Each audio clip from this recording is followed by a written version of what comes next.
أعوذ بالله من الشيطان الرجيم. بسم الله الرحمن الرحيم. السلام عليكم ورحمة الله وبركاته.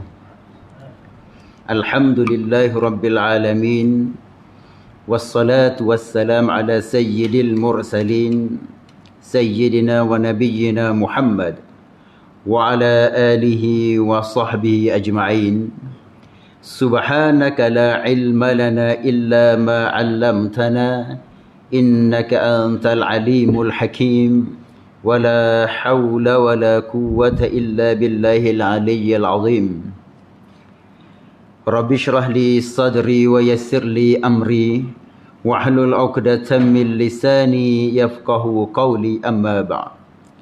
Yang dimuliakan Tuan Imam, seterusnya pengurusi masjid dan para ahli jawatan kuasa masjid, muslimin muslimat yang dirahmati oleh Allah sekalian.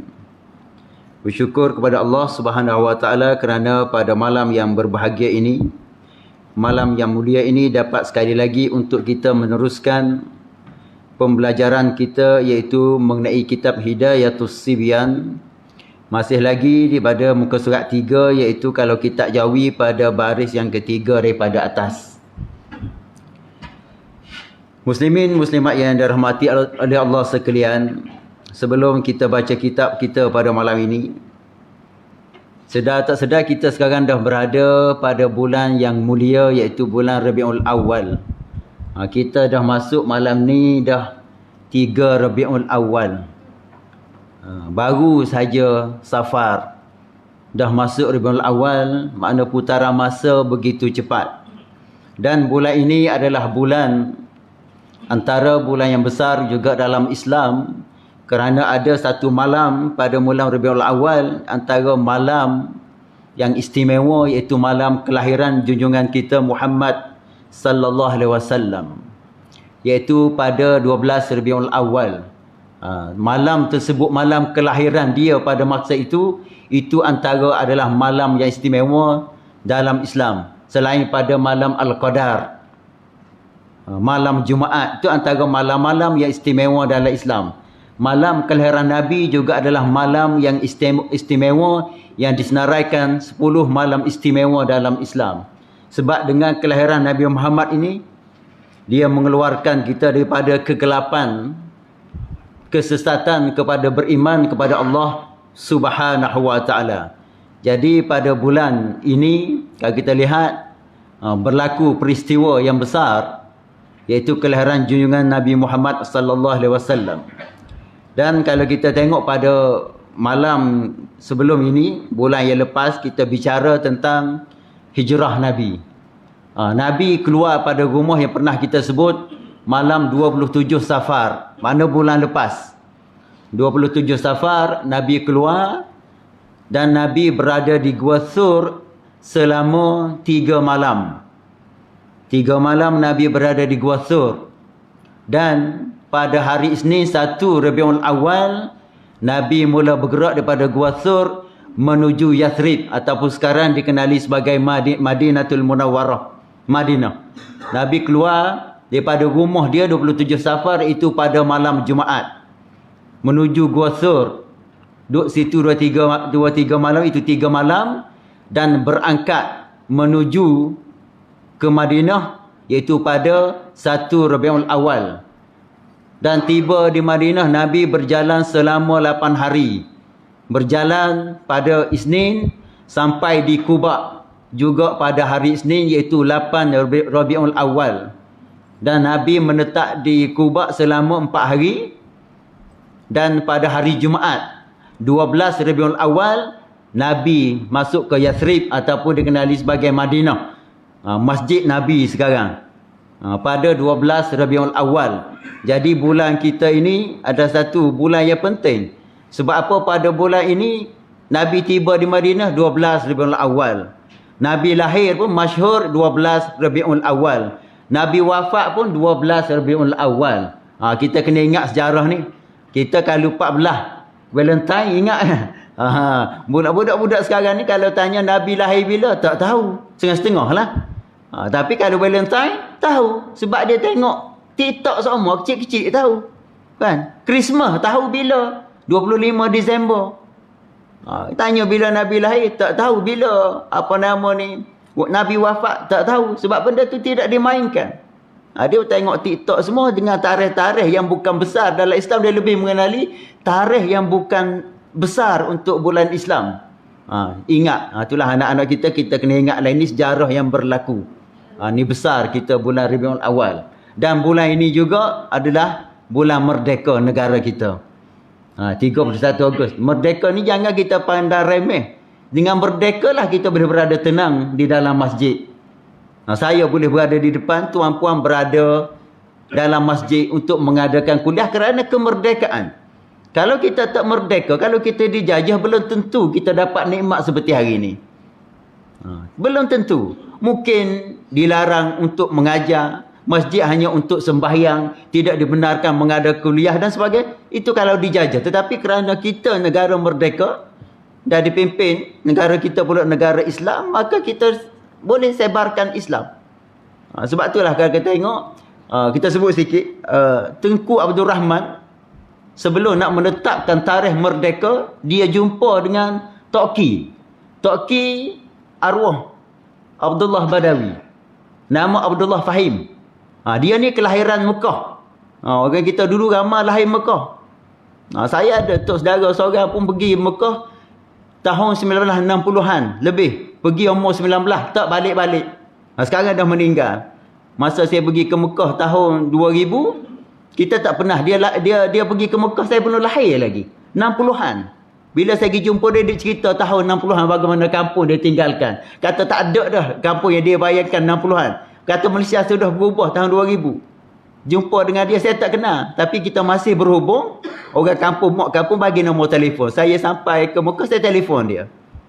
Dia gambik saya di Masjid Kuching. Dulu ada Masjid Kuching. Masjid Kuching. Dia tak nak balik masa tu. Saya tanya nak balik, tak nak balik. Pergi umur 19 tahun. Tak balik-balik. Tahun 2000. Pergi tahun, tak ingat saya, 1966 ataupun dia pergi. Tapi lepas merdeka lah.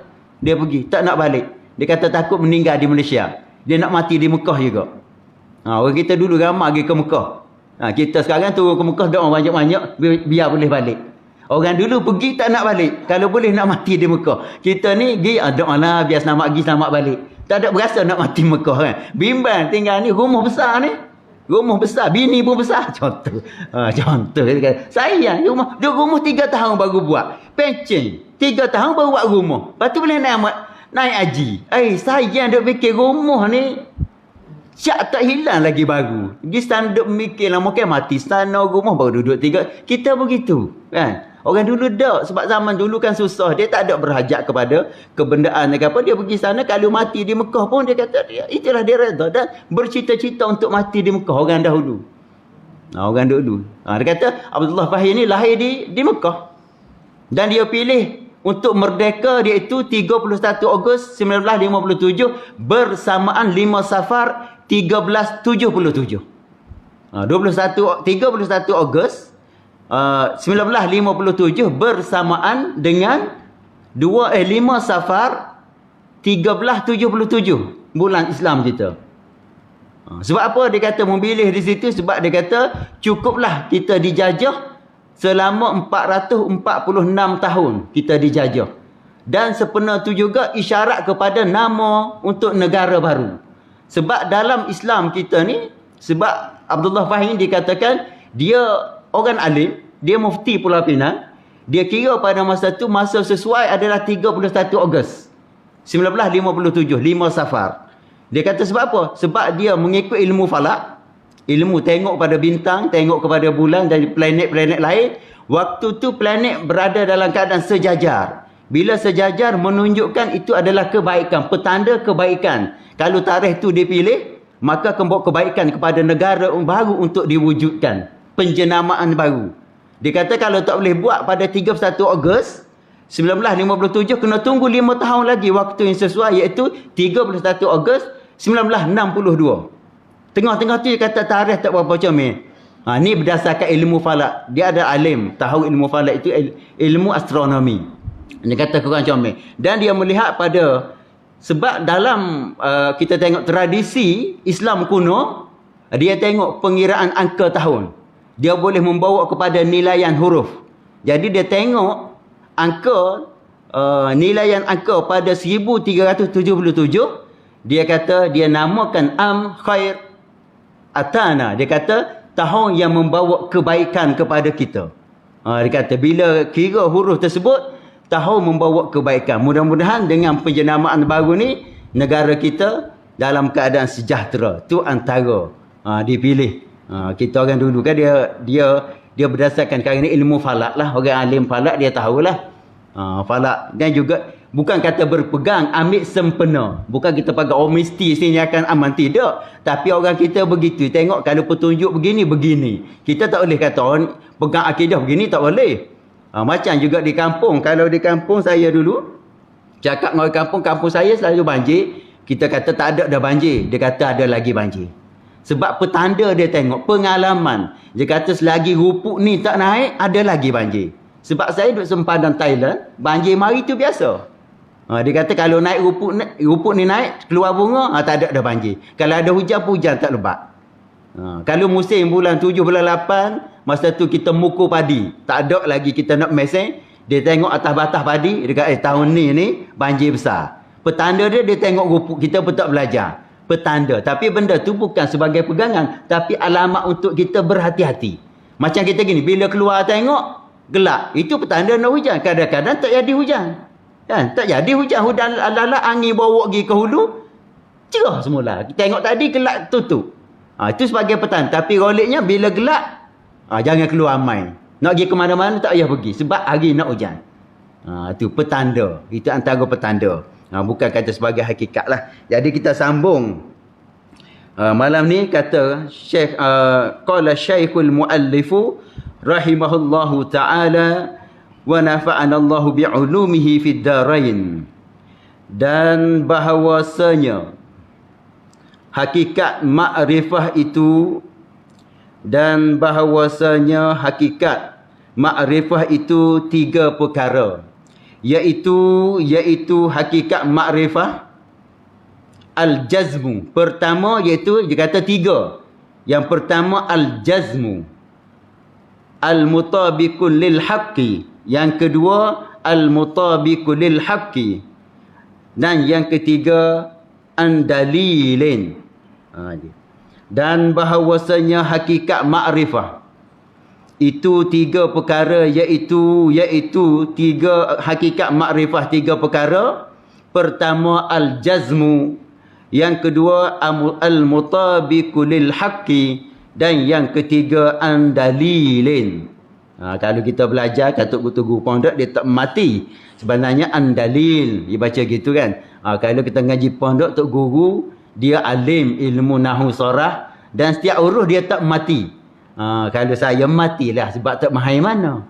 Tak ada bagi cara kena matilah. Bahasa Arab ni nak baca lu kan, nak baca li kan, nak baca la. Jadi kita tak apa sigap baik dalil. Orang tak tahu. Kalau kita baca dalil lu, tak mengaji ni. Benda tak dosa, bukan Quran. Tak dosa. Sebab tu kita baca kat orang putih, tak usah bimbang salah sebab tak dosa. Kan? Kita sebut nama Mak Saleh salah, tak usah ada usi. Suruh dia sebut nama kita, tak betul juga. Muhammad salah, Mo salah. Kan? Dia tak reti juga. Kita kalau sebut nama Mak Saleh mesti benar, takut salah. Salah tak apa, tak dosa. Mak Saleh sebut nama kita pun salah juga. Tak boleh sebut sebab lidah dia lidah lain, lidah kita lidah lain. Arab pun sama juga. Kita nak betul sebagaimana sebutan Arab. Ada orang Tuhan anugerahkan lidah tu mudah. Duduk tempat lain berubah dah cakap. Mudah turu. Jenis kita ni lidah kerah. Duduk KL 15 tahun. Bunyi cakap luar. Ya. Tapi kalau Terengganu, bau Terengganu orang dapat detect. Kalau Kelantan, bunyi luar. Tapi orang kata, luar tiruan. Bau budu. Jadi bau budu. Cakap luar kita rasa hebat dah kita ni. Lalah tu bit bau. Orang luar tak sebut bau. Bau. Kita bau. Maknanya cakap luar habis teh dah. Jadi, dia gitulah. Kita tak sedut pelik lah. Sebab tu nak sebut. Jadi andalilin. Kita belajar dia baca bagi bawah. Okey. Katanya hakikat makrifah. Apa dia makrifah? Makrifah itu mengenal Allah dan mengenal Rasul. Hakikat makrifah. Bila kita belajar ilmu tauhid, dia ada sebut makrifah. Dan satu lagi sebut mengetahui. Makrifah ni kalau paling bahasa kita balik bahasa mengenal. Mengenal. Hakikat mengenal. Makrifah tu mengenal. Kita pun bahasa kita pun panggil makrifah dah kan. Orang faham dah walaupun tak terjemah. Dan satu lagi ilmu. Ilmu mengetahui. Ilmu mengetahui. Jadi dalam kitab tauhid, bila sebut makrifah dengan ilmu, dia satu makna. Dia satu makna. Dia panggil kalimah muradif. Kalimah yang berlainan tetapi membawa maksud yang sama. Contoh kita panggil timu Cina. Sini panggil tak timu Cina? Timu Cina. Bahasa surat tembikai Indo semangka. Benda tu lah. Benda tu lah. Tahu semangka ni sebab budak-budak sekarang kita tengok YouTube kan. Rupanya Indo panggil semangka buah timu Cina ni. Timu Cina, semangka, tembikai adalah lapah berlainan tapi maksud yang sama. Apa kita sebut sebelum ni? Nya dengan kelapa. Nya pun tu kelapa pun benda sama. Benda sama. Jadi nak sebutnya hakikat dengan ilmu, hakikat makrifah dengan ilmu dalam tauhid, dia membawa maksud yang sama. Mengetahui dan juga mengenal adalah maksud yang sama. Dalam istilah tauhid. Dia ada lafaz mustarak. Lafaz mustarak ni satu perkataan diguna banyak. Guna banyak. Sebab kita sebut rak. Rak belakang rumah panggil rak. Tak boleh nak akad, tak rak. Rak. Rak dak akad rak. Rak. Tapi belakang rumah rak juga. Dia panggil tu lafaz mustarak. Sebut perkataan sama tetapi makna berlainan. Yang kita sebut tadi perkataan berlainan tetapi membawa maksud yang sama. Orang-orang dulu kan tengah nama kampung panggil makna. Dalam surat nama Ismail. Orang tu lah. Kita kata makna bukan Ismail. Saya sekolah mari cari makna tak jumpa lah. Cari Ismail tak jumpa kampung sebab di kampung panggil makna. Di dalam surat beranak panggil Ismail. Dulu dia panggil tak sekung dah. Buh nama demi seumur kecil-kecil nangis. Gi mutuk bomo kata tak sekung nama ni kita tukar lah. Nama Ismail tukar kepada makna. Nama makna. Tu orang dulu. Orang tu lah. Tapi bala tengah jalan. Hak ni saya hak sekolah mari kata Ismail. Hak ni kata makna. Jumpa dua-dua makna sama. Makna orang sama. Dia panggil berlainan tapi satu tuan. Satu perkara. Dan kita tengok al-jazmu. Al-jazmu al-mutabiqu lil haqqi an dalilin. Ertinya iaitu i'tiqad tetap. Erti al-jazmu al-mutabiqu lil haqqi an dalilin, ertinya i'tiqad yang tetap. Apa i'tiqad? I'tiqad bahasa Arab, bahasa kita pegangan, berpegang yang tetap. Apa yang tetap? Al-jazmu tu pegang yang putus. Pegang kemah keming. Kejap.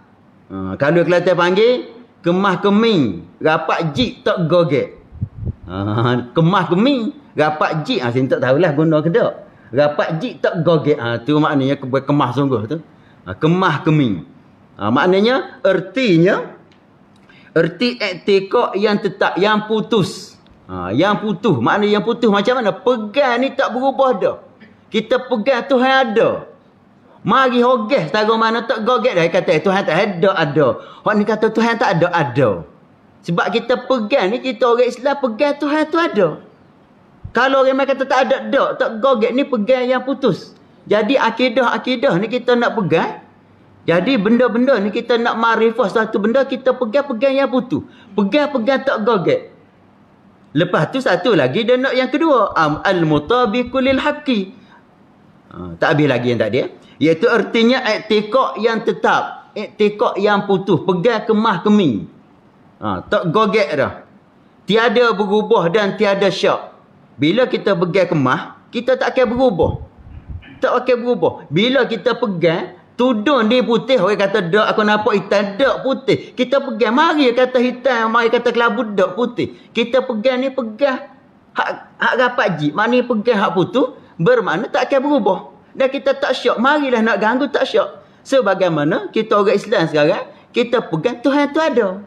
Marilah siapa royak kata mari tok guru baru berubah kata Tuhan tak ada dulu istilah royak. Dak. Tak gogek dah kita. Tu pegang yang putus. Pegang tak putus kata Tuhan tak ada. Yalah berubah bila? Yalah hak pegang dulu salah. Makna kita pegang tak putus. Kita gogek lagi. Gogek lagi. Tu antara bila pegang yang putus tiada berubah, tak akan berubah dan tiada syak, tak ada syak dah. Tiada syak dah. Sebab tu orang cerita, orang kata cara orang ni dia orang kata suamimu kahwin seorang lagi. Kan? Dia kata tak kahwin seorang lagi sebab apa? Tiap-tiap malam dia kata balik rumah semua. Dia yakin. Yakin dia. Dia kata kahwin seorang lagi tak percaya. Dia kata tiap-tiap malam balik rumah. Rupanya suami dia kahwin sungguh. Tiap-tiap malam suami dia pergi masjid. Rupanya bini muda tu tepi masjid. Maghrib dia mari. Bini kata, bini muda lah boleh hanuk. Baru tahu. Dia mari masjid sudah molek dah balik kerja. Balik mari masjid tak balik dah lah. Isyak orang ngajar. Lepas isyak baru balik. Rupanya bini muda tu tepi masjid. Sedang molek. Jadi yakin pun mana tak bertepatan tu. Ni makna tak bertepatan. Rasa yakin dah sebab tiap-tiap malam ada rumah.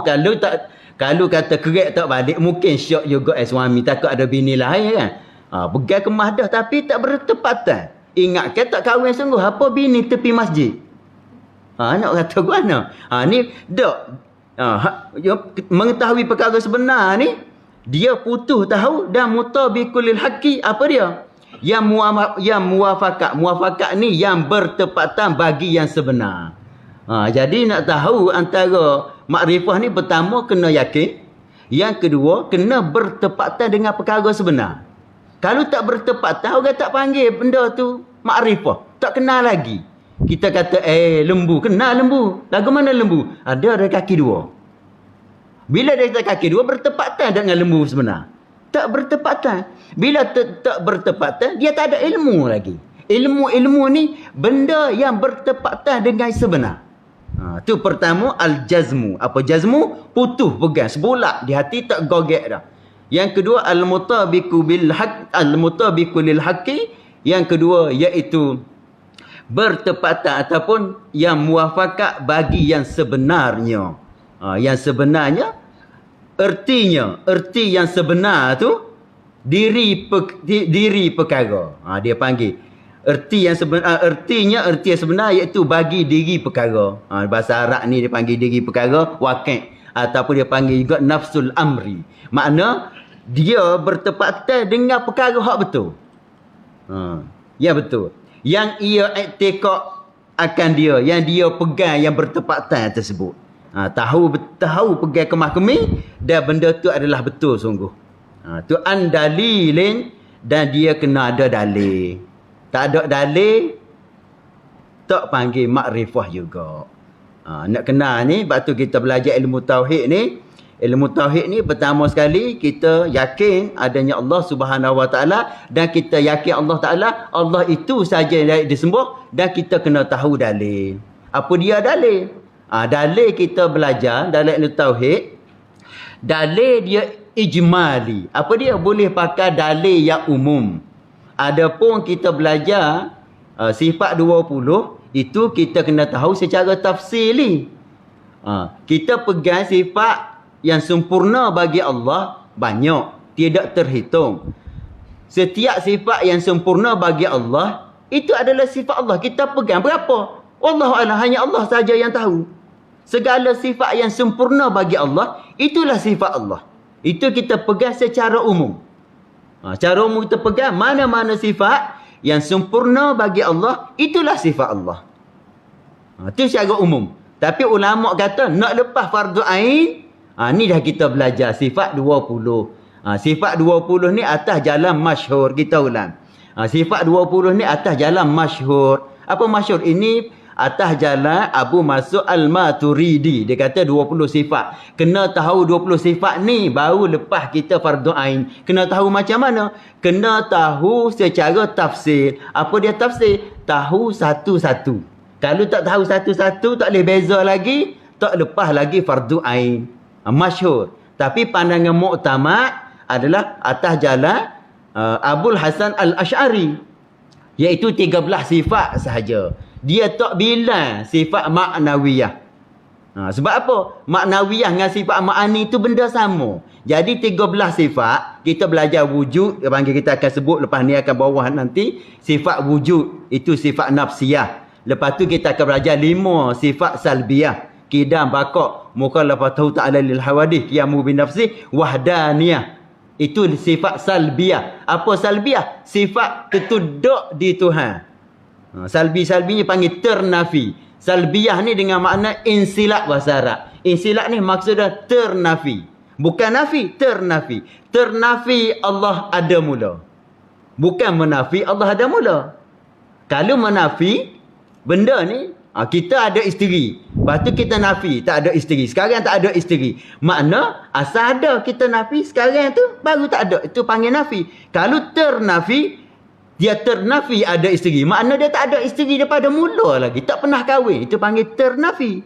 Kali dia menafikan ada isteri, sebelum ni dia ada. Sekarang dia menafi, dia tidak ada. Itu panggil. Insilak ni bukan makna nafi, ternafi.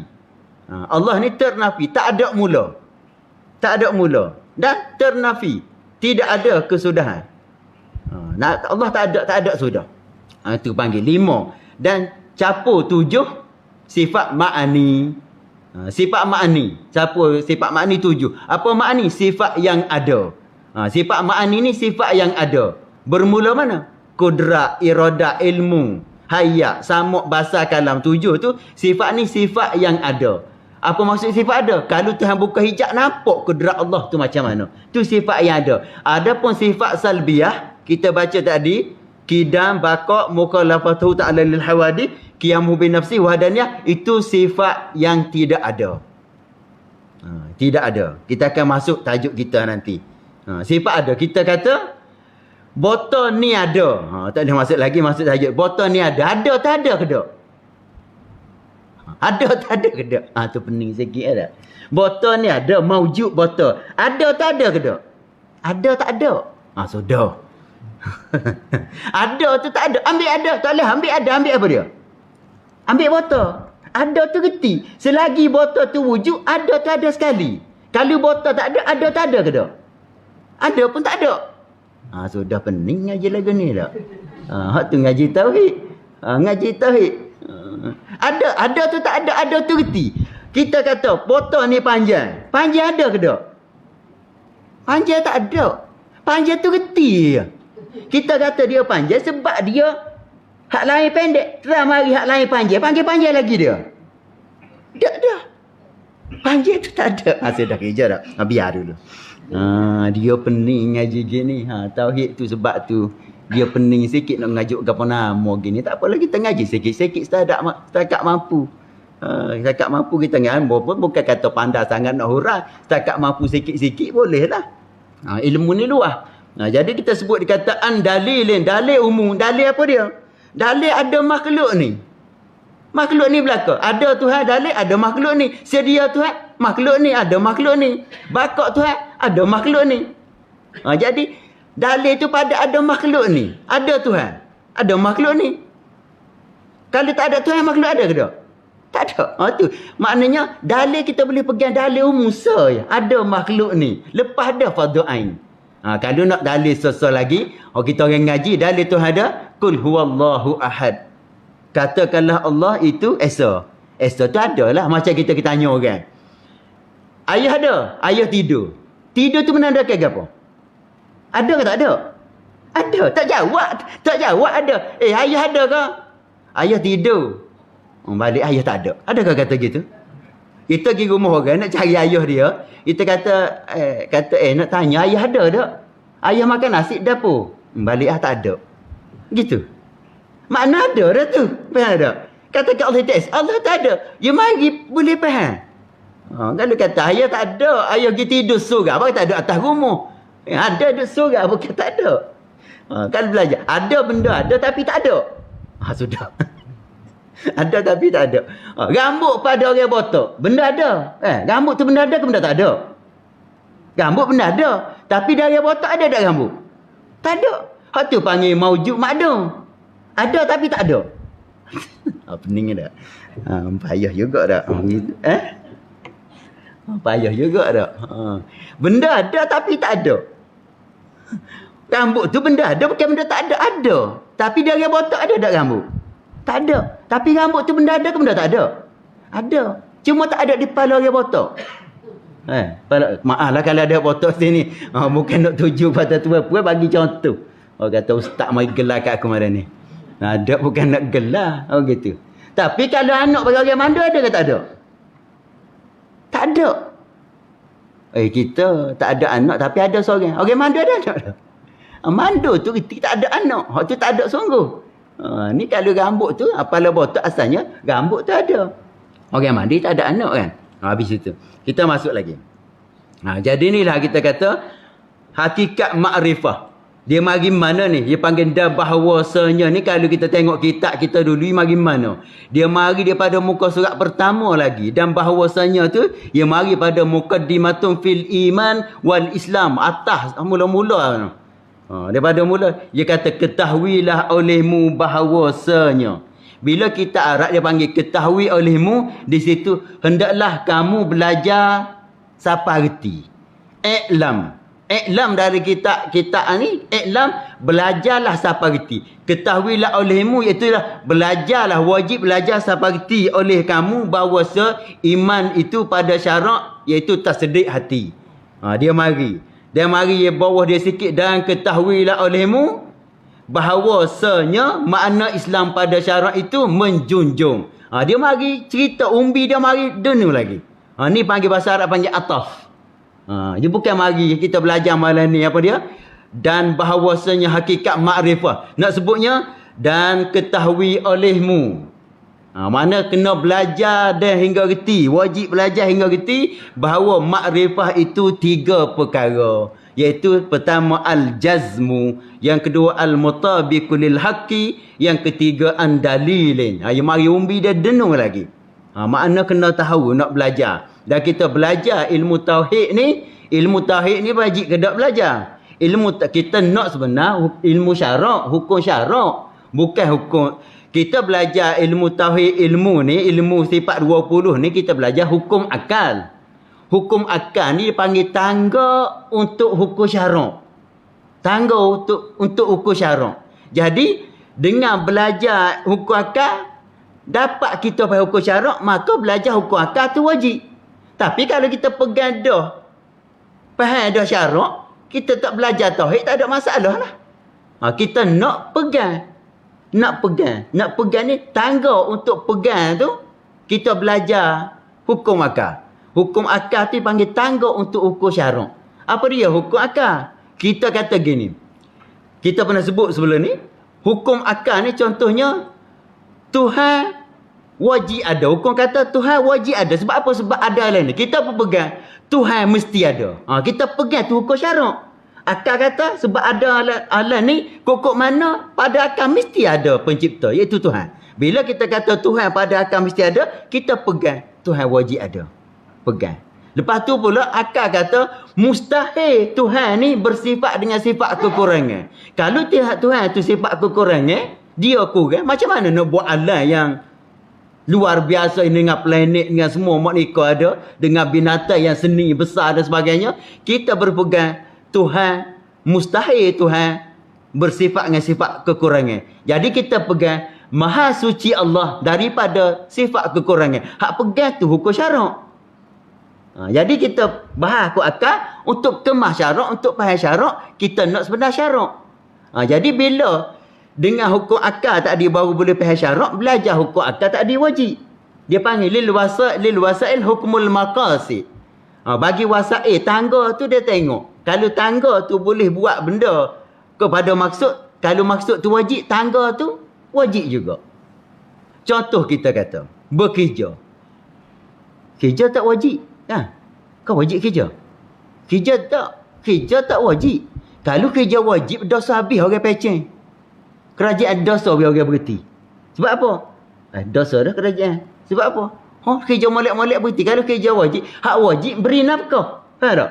Beri nafkah. Jadi untuk dapat nafkah jalan dia Kerja tu lil wasail. Kalau kerja tak cari nafkah, tak ada nafkah yang halal tak. Jadi kerja tu jadi halal. Cari nafkah yang wajib, kerja tu wajib. Kita cari, lepas tu kita kerja lebih-lebih OT. Sebab apa? Nak buat jalan isteri kita pergi kamera. Nak gimana lagi? Ikutlah nak gimana, langkawi. Jadi hak wagi langkawi tak wajib. Kau wajib. Kalau wajib wagi kamera langkawi, dosa buat kita berapa orang di sini tak bawa langkawi ni. Jadi, bawa pergi makan cukup pagi petang. Hak wajib saja. Jadi nak makan hak lebih-lebih tu, nak beli, nak pergi bagi apa nama, lebih-lebih nak beli tilas ke apa. Nak beli apa lagi? Medi tak kita sekarang dah. Tilas apa-apa, hak tu hak sunat. Jadi kita kerja lebih untuk beri nafkah sunat, kerja tu sunat. Jadi wasail dia tengok, kita kata kita tak joget tapi kita buat pentah untuk orang joget. Joget boleh pahala ke tak baik? Joget dia dah aurat, kita kata capur tu dosa. Jadi kita buat tu tanggung untuk orang tu. Kita dosa ke tak? Punca kita wasail. Jadi gitulah lil wasail hukum maqasid. Orang nak pergi curi. Nak pergi curi malam ni. Tak ada motor. Sial kamu tak. Ambil motor aku lah. Tapi motor aku tak dosa aku pinjam ya. Jadi boleh pergi curi motor siapa? Motor kita dosa ke tak? Dosa lah. Kita tanggung bagi dia. Tu panggil hukum. Begitu juga kita pergi ayah. Kita panggil ayah bapak sekarang ni tak ada dah bela ayah bapak kan. Ayah bapak tak ada dah. Kita bela ayah bapak untuk apa? Kita untuk bakar comel. Tu harus.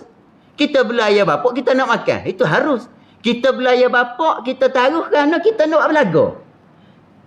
Jadi kita pera tu, hukum dia apa dia? Haram lah. Belaga ayah. Haram. Kita bela tak ada, kita duk ayah bapak kita jaga keturunan ayah baik ni.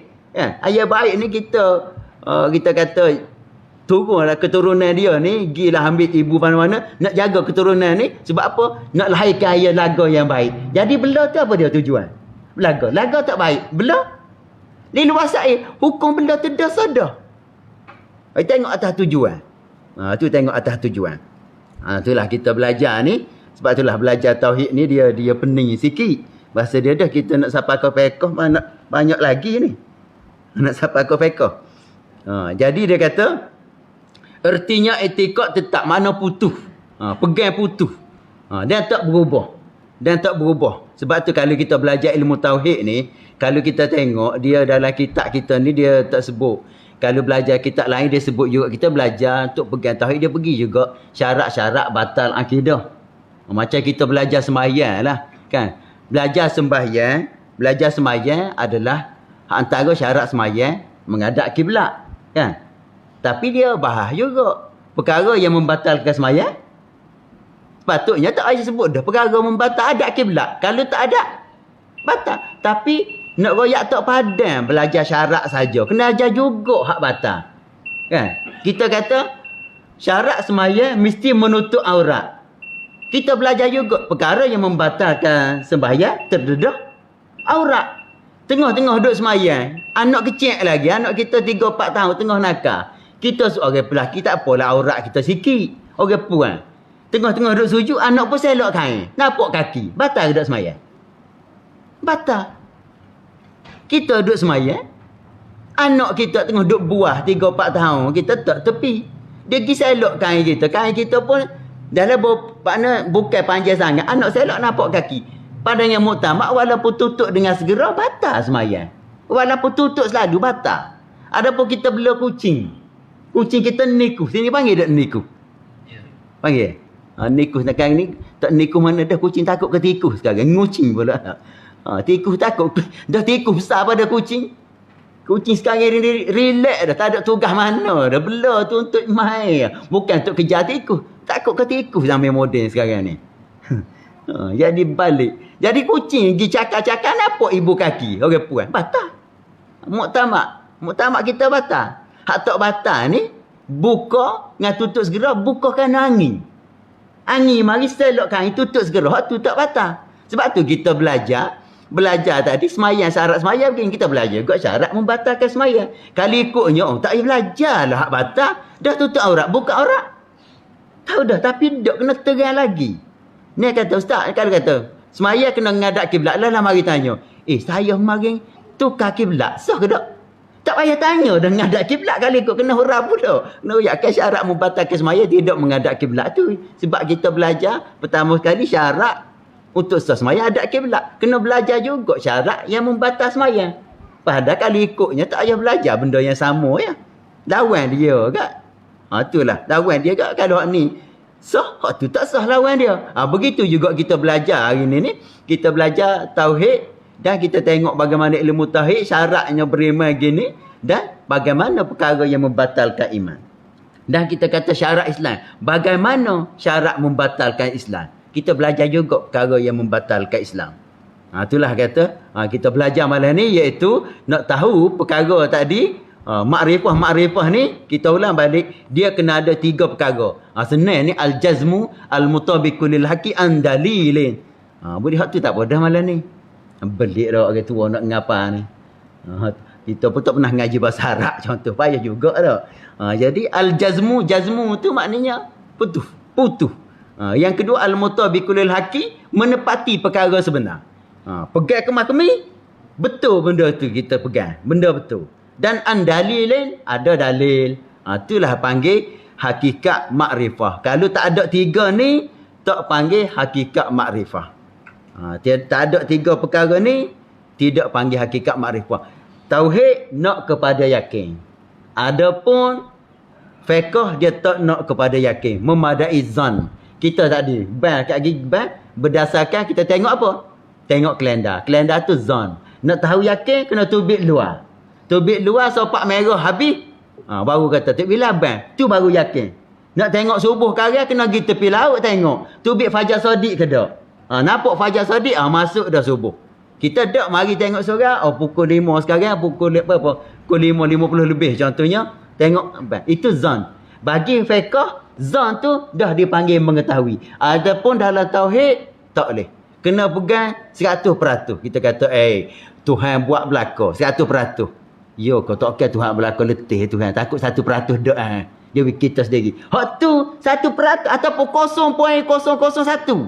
Hak lain Tuhan buat belaka 99.999 Tuhan buat 0.1 Tuhan tak buat. Kufur lagi. Dia kena 100% Tuhan. Kita supaya Maggi Indo kan 70% halal. Boleh makan lah. Jual Maggi 70% halal. Jadi kita beli, kita pun bagi. Buat 30% ke buat 70%. Halal jadi lagi tu. Tak boleh begitu. Dia tak boleh. Jadi dalam kita belajar ni, hak maknanya kena tauhid, kena pegang putus, yakin 100%. Tak boleh zon. Hanya fiqh saja zon. Jadi setakat itulah. Kita sambung pada malam berikutnya. Kata musannif, maka barang siapa tiada jazam pada i'tiqadnya, i'tiqad barang siapa, maka dinamo akan dia jahil basit. Wallahu alam. A'udzubillahi minasyaitonir rajim. Bismillahirrahmanirrahim. Alhamdulillahirabbil alamin wassalatu wassalamu ala sayyidil mursalin wa ala alihi wa sahbihi ajma'in. Allahumma faqqihna fid din wa 'allimna al-hikmata wat ta'wil. Rabbi zidna ilman wa imanan yaqina warzuqna fahma. Wa sallallahu ala sayyidina Muhammad wa ala alihi wa sahbihi ajma'in. Walhamdulillahirabbil alamin.